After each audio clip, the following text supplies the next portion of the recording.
দুলা ভাই, আপনি আমার বুকে হাত দিচ্ছেন কেন? তোকে দেখলে আমার মাথা ঠিক থাকে না। আমি আপনার ছোট বোনের মতো। তুই আমার শালি, আর শালি মানেই অর্ধেক বউ। আপনি আমার সাথে এমন করবেন না প্লিজ। যে ভাবি হোক, তোর সাথে একদিন আমি ওটা করবই। কথাটা বলেই মিমের কাছ থেকে উঠে চলে গেল সোহান। মিম কথাটা শুনে একটু অবাক হলেও পুরো অবাক না, কারণ এটা নতুন কিছু নয়। তাই মিম শুধু ভাবছে এই পশুটার হাত থেকে কি করে রক্ষা পাবে। সোহান মিমের দুলাভাই, মানে মিমের বড় আপু আয়েশার বর সোহান। মিম পড়াশোনার সুবাদে সোহানের বাসায় থাকে। লেখাপড়ায় অনেক ভালো সে, তাই গ্রাম থেকে তার বাবা মা তাকে শহরে পাঠিয়েছে তার বড় আপু আয়েশার বাসায়, সেখানে থেকে পড়াশোনা করবে বলে। কিন্তু মিম এখানে আসার পর থেকেই তাই দুলাভাই সোহানের লালসের শিকার। নানাভাবে সোহান মিমকে কোনো প্রস্তাব দিয়ে আসতেছে, কিন্তু আজ সোহান যেটা বলে গেল সেটা শোনার জন্য মোটেও প্রস্তুত ছিল না মিম।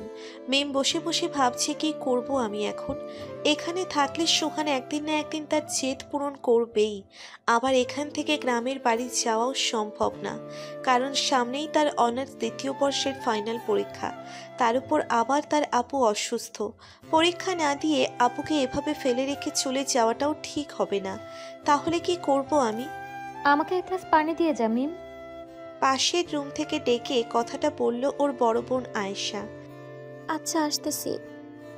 বলে উঠে আয়েশাকে পানি দিতে চলে গেল সে। সোহান রুমে আয়নার সামনে দাঁড়িয়ে অফিসে যাওয়ার জন্য রেডি হচ্ছে। এমন সময় মিম পানির গ্লাস হাতে নিয়ে রুমে প্রবেশ করলো।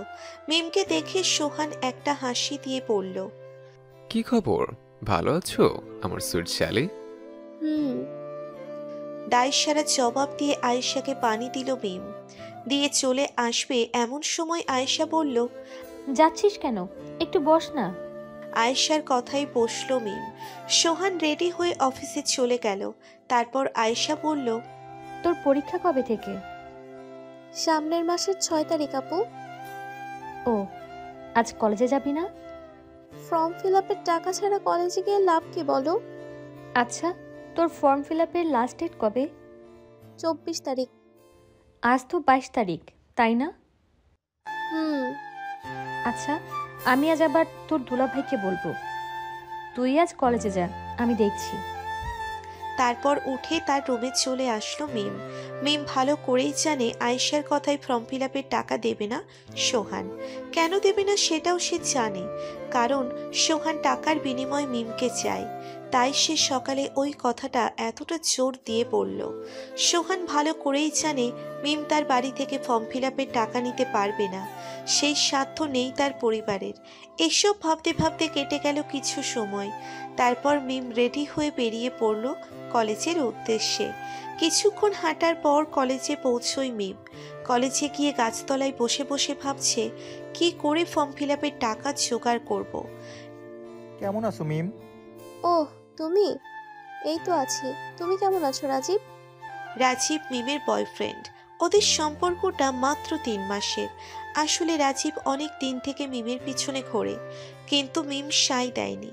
কিন্তু সেদিন যখন মিমের প্রিয় বেলি ফুল দিয়ে রাজীব মিমের সামনে হাঁটু গেড়ে বসে প্রপোজ করে, তখন আর না করতে পারেনি মিম। হুম, ভালো। চলো ওইদিকে যাব। না, আমি যাব না, তুমি যাও। কেন? আর তোমার মন খারাপ কেন? কই না তো। মিথ্যা বলবা না। আমি তোমার মুখ দেখেই বুঝতে পারছি কিছু একটা হয়েছে। আর আমি লক্ষ্য করছি কিছুদিন থেকে তোমার মন সবসময় খারাপ থাকে। বাদ দাও, কিছু না, পরে বলবো। আচ্ছা, জোর করলাম না, তবে পরে বলবা কিন্তু। হুম। এখন চলো, সবাই ওয়েট করছে। তারপর মিম ও রাজীব উঠে পড়ল আর হাঁটতে শুরু করলো। কিছুক্ষণ বন্ধুদের সাথে কাটানোর পর একটা টিউশনি করায় সেটা করিয়ে বাসায় ফিরল মিম। রুমে গিয়ে ব্যাগটা রেখে ফ্রেশ হয়ে একটু রেস্ট নিবে, তখনই আয়েশার ডাক। মিম, একটু এদিকে আয় তো। মিম তাড়াতাড়ি উঠে আয়েশার রুমে যায়। কি আপু? কোথায় ছিলি? সেই কখন থেকে ডাকছি। কলেজে গিয়েছিলাম। ও, আমার ওষুধটা দে। আয়েশাকে ঔষধ দিয়ে আবার তার রুমে চলে আসলো মিম। রুমে এসে একটু রেস্ট নিয়ে লাঞ্চ সেরে শুয়ে শুয়ে ভাবছে দুলাভাই কেন এমন করছে আমার সাথে। আপু আর উনি তো ভালোবেসে বিয়ে করেছিল। আপুর মুখে এখনো শুনি সে নাকি দুলাভাইকে নিয়ে গর্বিত, কপাল গুনে নাকি এমন বর পাওয়া যায়। আর উনি কিনা আমার সাথে এসব করে। আমি যে ওনার শালি সেটা ভুলে যাই শুধু শুধু আমার দেহটার জন্য, আমার শরীরের জন্য। ওনার যদি এতটাই শারীরিক চাহিদা থাকবে তো উনি পতিতা পল্লীতেও তো যেতে পারে, কিন্তু উনি সেটা না করে আমাকেই কেন বেছে নিল। ছি, ভাবতেই যেন কেমন লাগছে মিমের। কিন্তু তার এখন আসল চিন্তার বিষয় ফর্ম ফিল আপের টাকা কোথায় পাবে। তার বাবা মাকে বলেও তো লাভ নেই, বরং ওনারাই মিম এবং সোহানের থেকে টাকা নেয় প্রতি মাসে। তা দিয়েই চলে তাদের সংসার, সাথে ঔষধের দামও। আর টিউশনির টাকা যা দেয় তা থেকে বাড়িতে দেওয়া আর নিজে চলতেই চলে যায়। তারপর মিম ভাবতে লাগলো এসব কি আপুকে বলবো। আপুকে বললে তো আপু বিশ্বাসই করতে চাইবে না, ও এসব ভালো মাইন্ডে নেবেই না। আর বিশ্বাস করলেই বা কি, ও তো নিজেই সোহানের উপর নির্ভরশীল। পরে যদি আমার জন্য ওদের সংসারে আগুন লাগে তাহলে রাজীবকে বলবো। পরে যদি আবার সে আমাকে উল্টো ভুল বোঝে, সে যদি আমার কথাটা উল্টোভাবে নেয়, কেননা ছেলেরা তো একটু বেশি সন্দেহপ্রবণ, তাদের দৃষ্টিকোণ একটু আলাদা, তাহলে কি করব আমি। এসব ভাবতে ভাবতে সন্ধ্যা হয়ে এলো।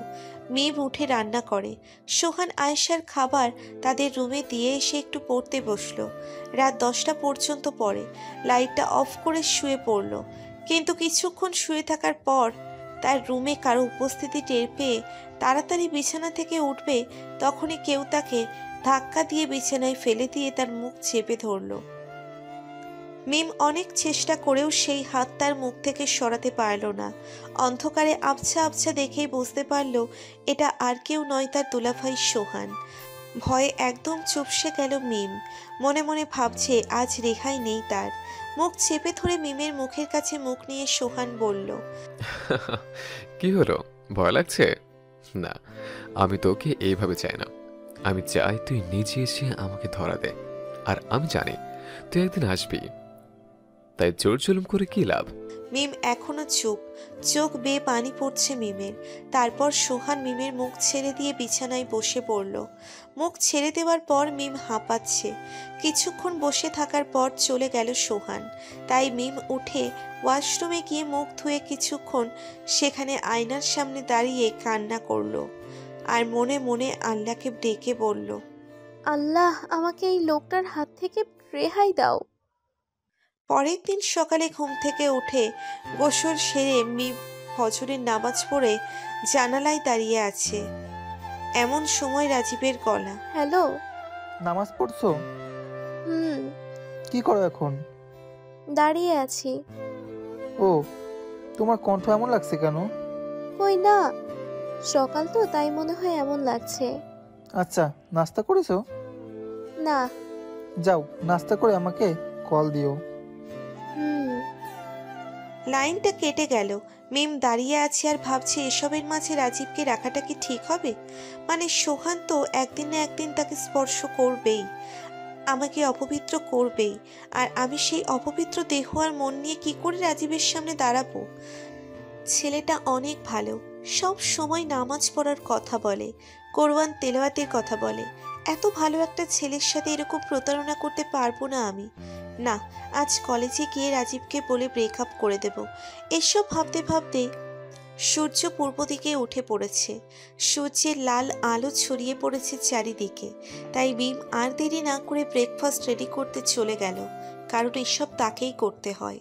আয়েশা তো অসুস্থ, বিছানা থেকেই উঠতে পারে না। ব্রেকফাস্ট রেডি করে আয়েশার রুমে গেল। গিয়ে দেখে সোহান আয়েশা কি নিয়ে যেন ঝগড়া করছে। আয়েশা টাকার কথা বলছে আর সোহান বলছে টাকা নেই। মিম মনে মনে ভাবলো হয়তো তার ফর্ম ফিল আপের টাকার কথাই হচ্ছে।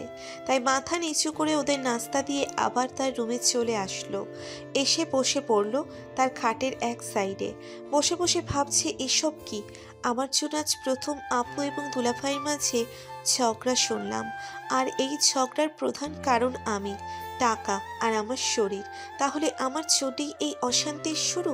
কিন্তু আমি কি করব? বিলিয়ে দেব আমাকে ওই লোকটার কাছে? আর এটা করলেই কি সব সমাধান হবে? কলেজ টাইমের আগে মিম কলেজে যাওয়ার জন্য রেডি হচ্ছে, এমন সময় আয়েশার ডাক। মিম। আপু আসতেছি।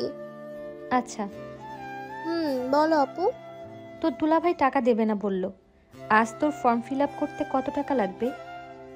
5200 টাকা। আমার কাছে তো এত টাকা নেই, 2000-এর মতো হবে। ওহ, আমার কাছেও এখন টাকা নেই। আচ্ছা তুমি চিন্তা করো না, আমি ব্যবস্থা করে নেব। বলেই মিম চলে আসলো। তারপর কলেজের জন্য বেরিয়ে পড়ল। কলেজে গিয়ে রাজীবকে জন্য ওয়েট করতে লাগলো। বেশ কিছুক্ষণ পর আসলো রাজীব। তারপর মিম বলল, আমার ব্রেকআপ চাই রাজীব। কেন? জানি না, কোনো কারণ তো দেখাও। আমি নিজেকে তোমার যোগ্য মনে করি না। চট দেখছো?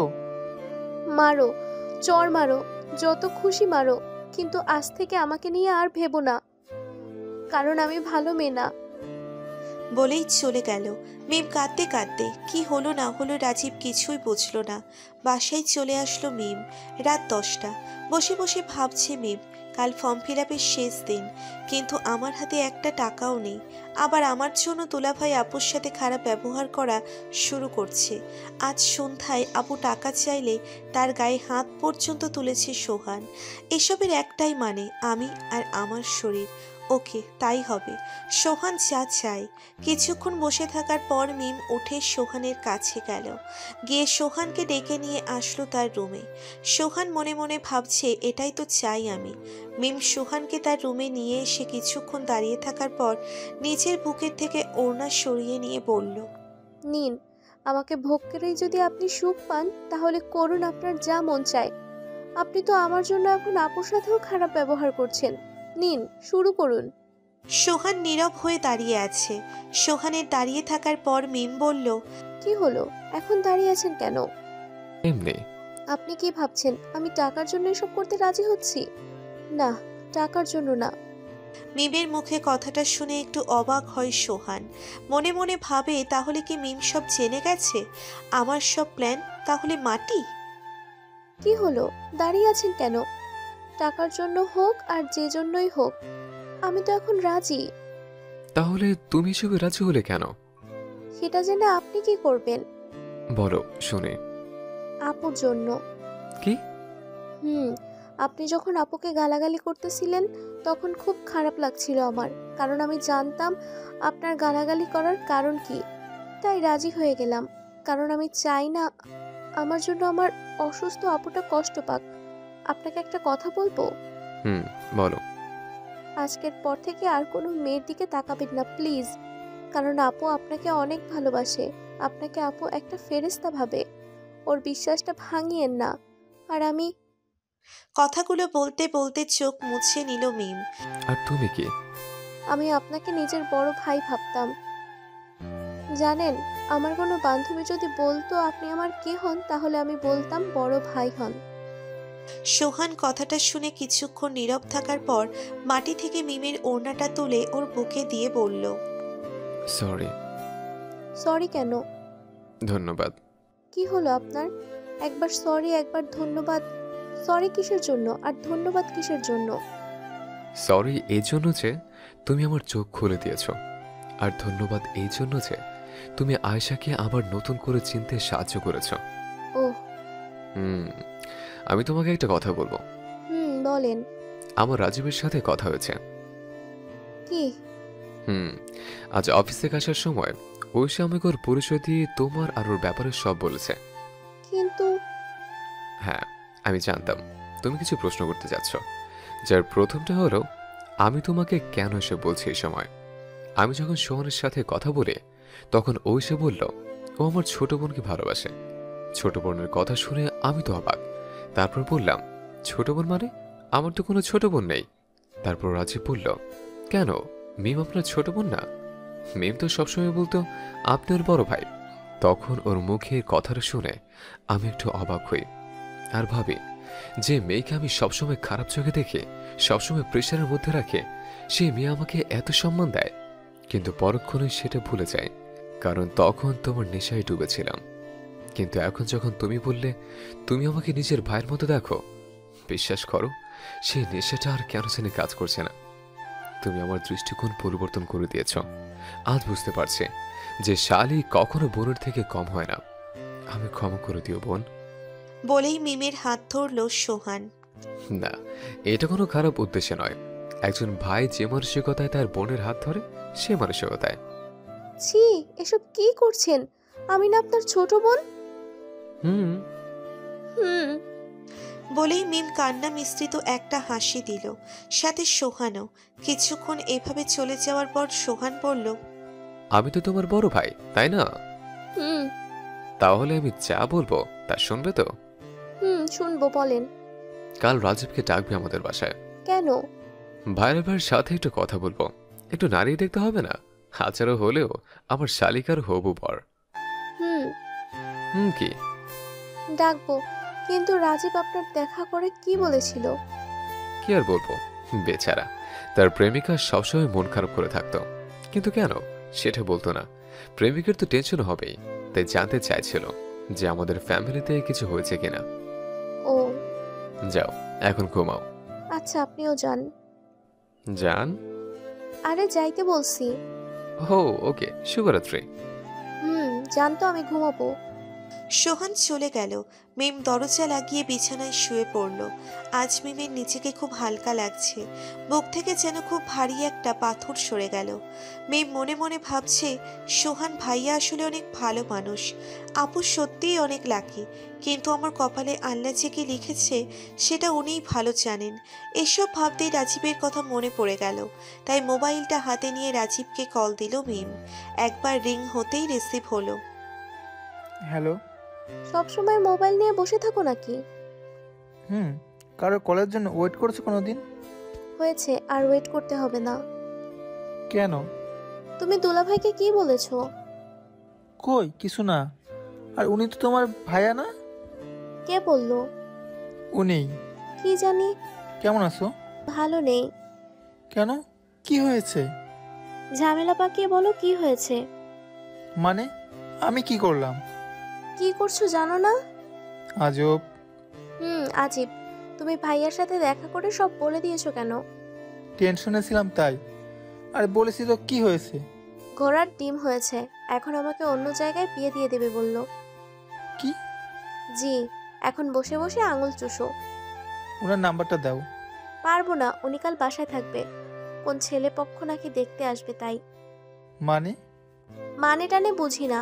যদি ওনার সাথে দেখা করতে চাও তো কাল চলে এসো আমাদের বাসায়। বলেই কলটা কেটে দিয়ে একটা মুচকি হাসি দিয়ে ঘুমিয়ে পড়ল মিম। রাজীবের কি আর ঘুম হয়?